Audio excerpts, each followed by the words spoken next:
అందరికీ నమస్కారం. ముందుగా బ్రహ్మర్షి పితామహ పత్రిజీ గారికి, అలాగే మహా అవతార్ బాబాజీ గారికి హృదయపూర్వకంగా కృతజ్ఞతలు, ధన్యవాదాలు తెలుపుకుందాం ఫ్రెండ్స్. ఎంతో అద్భుతంగా మనం ఇంతవరకు శాకాహార ర్యాలీని చేసుకోవడం జరిగింది ఫ్రెండ్స్. ఈ శాకాహార ర్యాలీని నిర్వహించిన ప్రతి ఒక్కరికి కూడా కృతజ్ఞతలు తెలుపుకుందాం. మనం అంటే ఒక 3 ఇయర్స్ నుంచి మనం ప్లాంటేషన్ ప్రోగ్రామ్ అనేది చేయడం జరుగుతుంది ఫ్రెండ్స్. ధ్యానం ఎంత ఇంపార్టెంటో, మనకు వెజిటేరియన్ ఎంత ఇంపార్టెంటో, అలాగే ప్లాంటేషన్ కూడా ఇంపార్టెంటో అన్న ఉద్దేశంతో ఈ మనం వన సంరక్షణ మహా ఉద్యమాన్ని స్టార్ట్ చేయడం జరిగింది. ఇంతవరకు మనం అనేక స్కూల్స్లో, పిరమిడ్స్ దగ్గర, వివిధ ప్రదేశాల్లో, వివిధ గ్రామాలలో మనము 2.5 లక్షల మొక్కల దాకా మనం ప్లాంటేషన్ చేయడం అన్నది జరిగింది ఫ్రెండ్స్. ప్రతి ఒక్కరూ అంటే మనం మొక్కలు నాటడం అంటే గవర్నమెంట్ ఏదో చేస్తుంది ఇట్లని కాకుండా, ఎవరైతే వీటిని సంరక్షించుకుంటారో వాళ్ళకు మాత్రమే మొక్కలు ఇచ్చేసి వాటిని సంరక్షించుకునే విధంగా చూడటం అనేది జరుగుతుంది ఫ్రెండ్స్. ఇది ఇలా చేయడం జరుగుతుంది. మనకు ఒక యోగి ఆత్మకథ చదివిన ప్రతి ఒక్కరూ చదివింటారు. ఒక యోగి ఆత్మకథలో ఆయన చెప్తారు, అంటే ఏ విధంగా మనం ఒక జీవిని హింసిస్తే ఆ జీవి అంటే జీవికి ప్రాణం ఉంటుంది కాబట్టి వాటిని చంపడం, కోయడం ఇట్లాంటివి చేయకూడదు అన్న ఉద్దేశంతో చెప్తారు.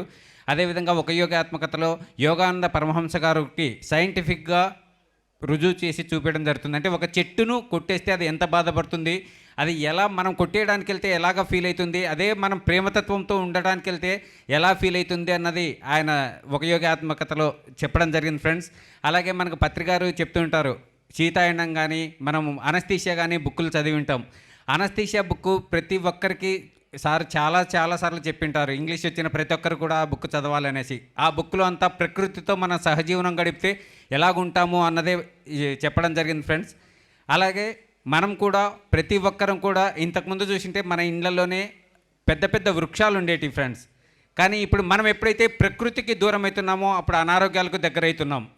అది మనం ప్రతి ఒక్కరము గమనించుకోవాలి.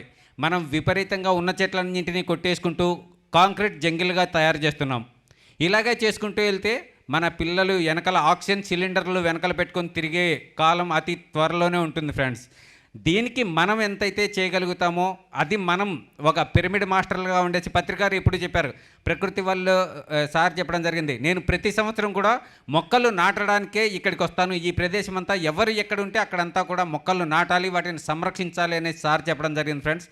దాంట్లో భాగంగా మనం కూడా మనకు ఎక్కడ వీలైతే అక్కడ ఎంత విస్తృతంగా వీలైతే అంత విస్తృతంగా మనం ఈ ప్లాంటేషన్ ప్రోగ్రామ్ అనేది చేయాలి ఫ్రెండ్స్. అదేవిధంగా మనం ఈ ప్లాంటేషన్ ర్యాలీస్ కూడా చేయడం అనేది జరుగుతుంది ఫ్రెండ్స్. ప్రతి ఊర్లో కూడా ఈ ర్యాలీస్ చేయడం జరుగుతుంది. అంటే మొక్కల ఇంపార్టెంట్ తెలియచేస్తూ వాటితో పాటు మనం వెజిటేరియన్ దాన్ని కూడా తెలియజేసుకుంటూ మనం చేసేది plantation, vegetarian, water save plus plastic గురించి ఫ్రెండ్స్. వీటి 4 పైన మనం అవగాహన కల్పించుకుంటూ ర్యాలీస్ చేయడం జరుగుతుంది ఫ్రెండ్స్. దీనికి భాగంగా ఒక పాంప్లెట్ కూడా మనం డిజైన్ చేయడం జరిగింది ఫ్రెండ్స్. ఎక్కడ మనం ర్యాలీ చేసినా, మన ధ్యాన కార్యక్రమాలు ఎక్కడ జరిగినా అక్కడ అన్నింటినీ మొక్కలు ఇవ్వటం, అలాగే ఈ పాంప్లెట్లు ఇచ్చేసి ప్రతి ఒక్కరిని కూడా, అంటే ఈ పాంప్లెట్ ధ్యానులైనా కాకపోయినా కొత్త వాళ్ళకు కూడా ఇవ్వడం జరుగుతుంది. వాళ్ళందరికీ ఈ మొక్కల అవగాహన కల్పిస్తూ వాళ్ళందరినీ కూడా ధ్యానులుగా మార్చడానికి ఒక అవకాశం కల్పించే ఒక మార్గంగా దీన్ని చూసుకోవడం జరిగింది ఫ్రెండ్స్. దీనికి మన పిరమిడ్ మాస్టర్లు ఎంతోమంది సహాయ సహకారాలు అందిస్తున్నారు. వాళ్ళందరికీ కూడా హృదయపూర్వకంగా కృతజ్ఞతలు, ధన్యవాదాలు తెలుపుకుంటున్నాను ఫ్రెండ్స్. థ్యాంక్ యూ ఫ్రెండ్స్, నాకు ఈ అవకాశం ఇచ్చిన దానికి కృతజ్ఞతలు.